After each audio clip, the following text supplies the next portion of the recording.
Welcome all to the latest episode of Retro Gamer Nation.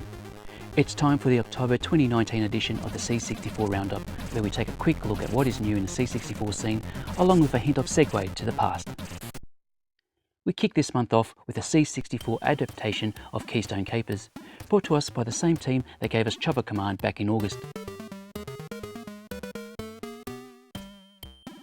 Keystone Capers sees you control a mall cop with the objective to run as fast as you can to catch a criminal before he escapes from a department store building.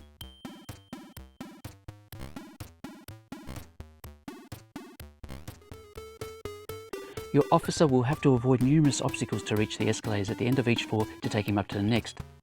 Coming into contact with items such as radios, beach balls and shopping carts will incur a 9-second time penalty and give the criminal a better chance to reach safety.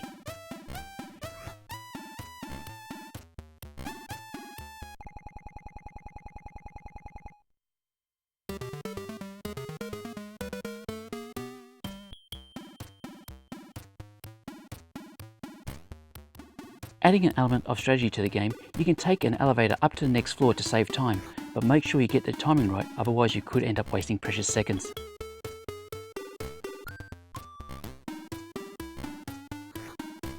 Just like with Chopper Command, Antonio Savona, Stephen Day and Saul Cross have collaborated well to ensure that the adaptation of Keystone Capers is as faithful as possible while improving the overall game presentation. Steve Day's refined graphics are quite vibrant and a real pleasure to look at, unless you don't like the colour green, and Saul Cross's in-game tunes and sound effects are spot on. Savona continues to show off his tight coding skills, providing highly responsive controls that elevates the overall enjoyment of the game, and I appreciate how foreground objects can cover up the main character as they walk past it. Keystone Capers for the Commodore 64 is a fun arcade experience.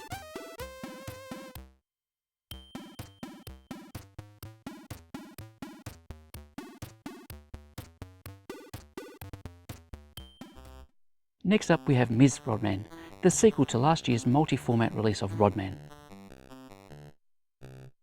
Developed by Mika Misfit Keranen, Rodman was a reinterpretation of the classic Pac-Man game that plays out each level across 3 screens and adds in an element of Bomberman.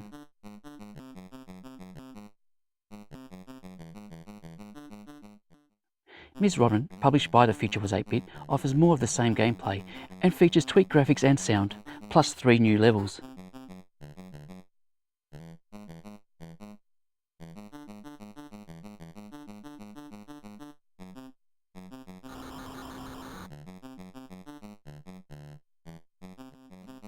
I found Rodman to be quite fun to play last year, and this sequel is no different.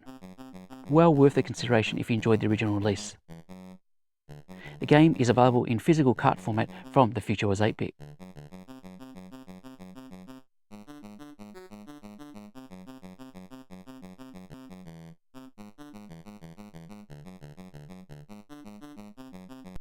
Now let's take a small break from the current scene to see what C64 gamers were enjoying back in the day. Here are the top 5 games listed in the Zzap 64 magazine readers chart for October 1986.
We previewed Vegetables Deluxe a few months ago, and the game has now been released and is available in cartridge, disc and digital formats from Double-Sided Games.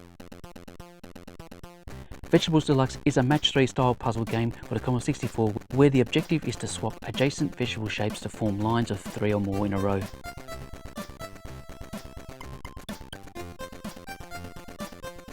Vegetables Deluxe has a number of game modes, including the standard classic mode that allows you to play until you run out of moves. But my favourite is the countdown mode, where you have to find a match before the timer expires, otherwise you lose a shuffle. In particular, I love the flashing alarm that goes off as you frantically try and locate a match before your time runs out.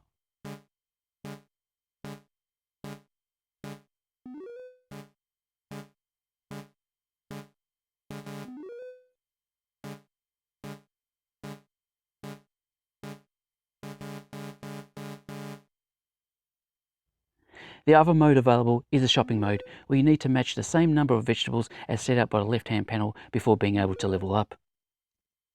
Vegetables Deluxe is a very well produced game and fans of the genre will surely enjoy it. Keeping with the puzzle theme, next up is Bombarca adesso, aka Bomb Sweeper, a C64 adaptation of Minesweeper.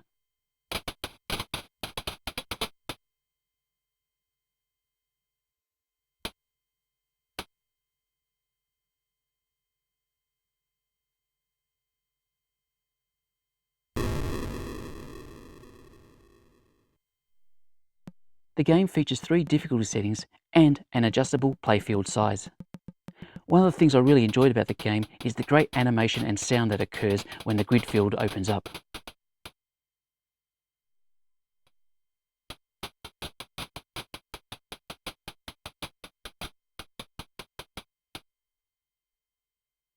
If you like Minesweeper, you're sure to enjoy Bombarca adesso.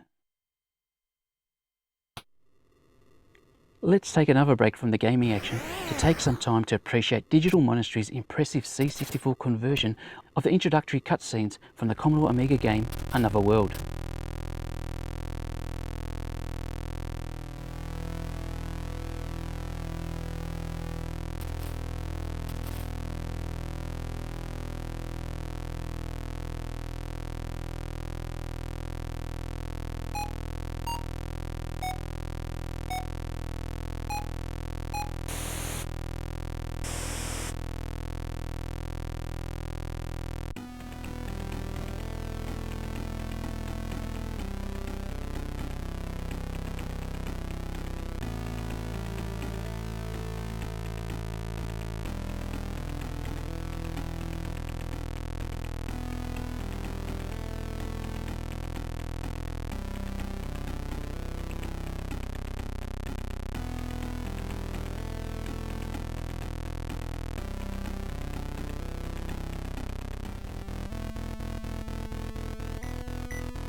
A couple of months ago, we released a video showing off our physical game collection.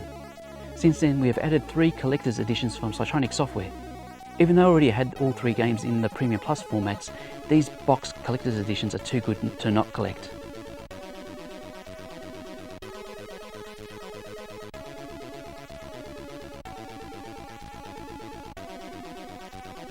The Knight and Grail box includes a soundtrack CD and a detailed game manual featuring hints and a map.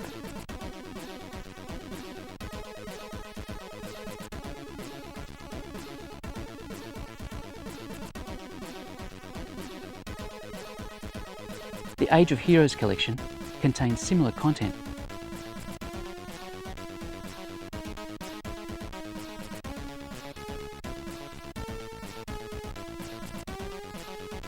I just love the way the soundtrack CD is presented. Very nice.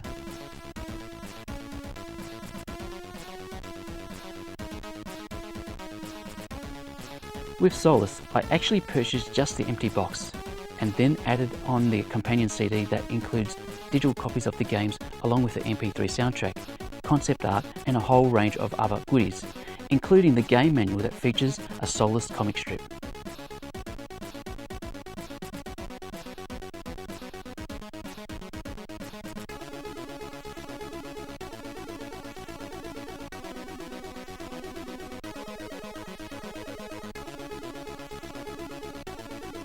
You have to agree that all three boxes are very well presented, and Cytronic should be applauded with the effort they're putting into these collector's editions. Moving back to one more recent release title, Happy Blocks DX from Richard Bayless is a score attack game in which you need to dodge as many nasty blocks as possible.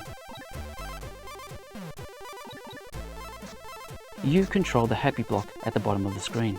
At the top of the screen you will find a set of 3 nasty blocks which fall down towards you. Between each set of 3 nasty blocks is a gap, and you must help Happy squeeze his way through the tight gap before he gets caught. For each set of nasty blocks you get by, you'll get 100 points. Using the boost feature will speed up the nasty blocks fall and allow you to obtain extra points. When you get past 20 nasty blocks, you're rewarded with 5 bonus turbo boost features, and the game starts to speed up. You simply keep on playing until you get caught by the nasty blocks, and then it's game over.